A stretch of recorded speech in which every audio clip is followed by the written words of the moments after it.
আছে এবং কি নারায়ণগঞ্জের ভিতরে আপনারা জানেন যে এখানে চকডি মূল গোল চত্বরটা আছে, এখানে বিভিন্ন খাবারের দোকান আছে। এখন বর্তমানে আমি আছি আমাদের যে নবীগঞ্জের গুদারাঘাট, সেই গুদারাঘাটের ভিতরে। এই যে দেখেন কি সুন্দর আমরা একটা ট্রলারে উঠছি, এই ট্রলারের ভিতর থেকে দেখেন আমরা কি সুন্দরভাবে ভিডিও নিতেছি। আর এই নবীগঞ্জের নদীটি কিন্তু, তো আমি এবং আমার নানি আমরা দুজনে রিক্সাতে আছি, দেখতে পাচ্ছেন।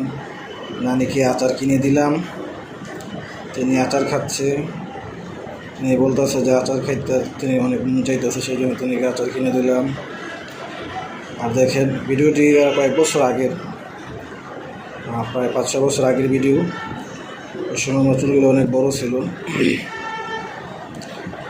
আর আমরা সবসময় নারায়ণগঞ্জ চা ছাড়া আমাদের যদি নারায়ণগঞ্জের ভিতরে মিষ্টির ভিতরে খুব বিখ্যাত নারায়ণগঞ্জ, আমরা বেশিরভাগ সময় নারায়ণগঞ্জে যাই মিষ্টি আনার জন্য।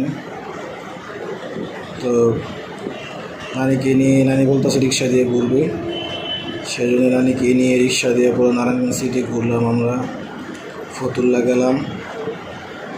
নানি অনেকদিন আগে, নানি বলতেছিল যে আগে আমার নানা ফতুল্লা ব্যবসা করতো, নারায়ণগঞ্জ ব্যবসার দোকান ছিল। নারায়ণগঞ্জ গাড়ি আমার পিছনে আপনারা দেখতে পাচ্ছেন, নানি এখানে থাকতো ওই সময় নানির সাথে।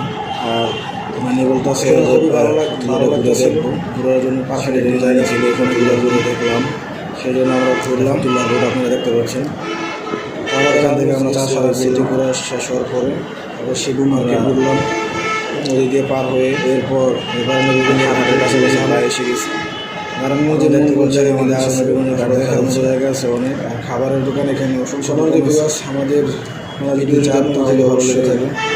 এখানে বড় বড় 5 স্টার রেস্টুরেন্ট সাবস্ক্রাইব করবেন, পাশে থাকবে আমার পাশে থাকা বেল আইকনটি প্রেস করবেন, যাতে করে আমাদের সকল নতুন ভিডিওর আপডেট সবার আগে আপনার ফোনে পৌঁছায়।